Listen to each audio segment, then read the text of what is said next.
বাংলাদেশের একজন স্পষ্টভাষী যুবক আল্লাহ শরীফ মোহাম্মদ উসমান হাদির জন্য দোয়া চাইছে। আল্লাহ কুখ্যাত হামলাকারীদের গুলি বর্ষণে সে ইন্তেকাল করেছে। আল্লাহ উসমান হাদিকে তুমি মাফ করে শহীদের দরজা দান করে দাও।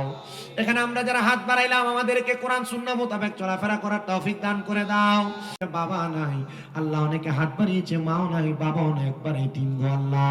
যাদের মা বাবা কবরের বাসিন্দা আল্লাহ তাদের মা বাবার কবর জান্নাতের বাগান বানিয়ে দাও। যাদের মা বাবা বেঁচে আছে হায়াতে তৈয়বা নসিব করে দাও। আল্লাহ বিশেষ করে ফরিয়াদ তোমার দরবারে, আমরা গুনাহগার না খানদার না চিস, আমাদের দাদা দাদি আত্মীয় স্বজন মা বাবার বংশধর নানা নানির বংশধর যারা কবরে, আল্লাহ তাদের প্রত্যেকের কবর নাজাতের ফয়সালা করে দাও। আল্লাহ ফরিয়াদ তোমার দরবারে বিশেষ করে আজকের মাহফিলে যারা টাকা দিয়ে পয়সা দিয়ে শ্রম দিয়ে বুদ্ধি দিয়ে পরামর্শ দিয়ে আল্লাহ বিশেষ করে মাইক দিয়ে লাইট দিয়ে প্যান্ডেল দিয়ে মিডিয়ার বাইরে সহ সম্মানিত শ্রোতা মণ্ডলী পুরুষেরা পর্দার আড়ালের মা বোনেরা আল্লাহ প্রত্যেকের হাজিরি তোমার দরবারে কবুল মঞ্জুর করে নাও। আখাসুল খাস ভাবে অনেক প্রবাসী ভাইরা বিদেশ থেকে দোয়া চায়, আল্লাহ প্রবাসীদের খাস দোয়াগুলো তোমার দরবারে কবুল মঞ্জুর করে নাও। অমনি ফরিয়াদ তোমার দরবারে গো আল্লাহ, আমরা যারা হাত বাড়াইলাম আমাদের প্রত্যেককে দুনিয়াতে ঈমানি হায়াতের জিন্দেগি নসিব করে দাও। আল্লাহ ফরিয়াদ তোমার দরবারে, আমরা গুনাহগার না খানদার না চিজ, ও মনিব আমরা যেন মরণের আগে আমাদের জীবনটাকে সুন্দরভাবে কাটাইতে পারি সে তৌফিক আমাদেরকে দান করে দাও।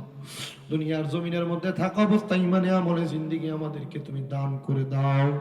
আল্লাহ বিশেষ করে মাহফিলের সম্মানিত সভাপতি জনাব মোহাম্মদ আব্দুল আদিস সাহেব, অবসরপ্রাপ্ত বাংলাদেশ সেনাবাহিনী এবং বিশিষ্ট ব্যবসায়ী মানুষ, উনি ওনার নেত্রী বাংলাদেশের সাবেক প্রধানমন্ত্রী বেগম খালেদা জিয়ার জন্য দোয়া চাইছে। আল্লাহ সব নেতৃবৃন্দুদের ওসিলায় ওনাকে আপনি শাফায়ে আদেলা কামেলা নসিব করে দাও। বিশেষ করে যুবক ভাইয়েরা, বাংলাদেশের একজন স্পষ্টভাষী যুবক আল্লাহ শরীফ মোহাম্মদ উসমান হাদির জন্য দোয়া চাইছে।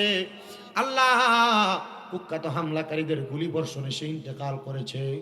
আল্লাহ উসমান হাদিকে তুমি মাফ করে শহীদের দরজা দান করে দাও।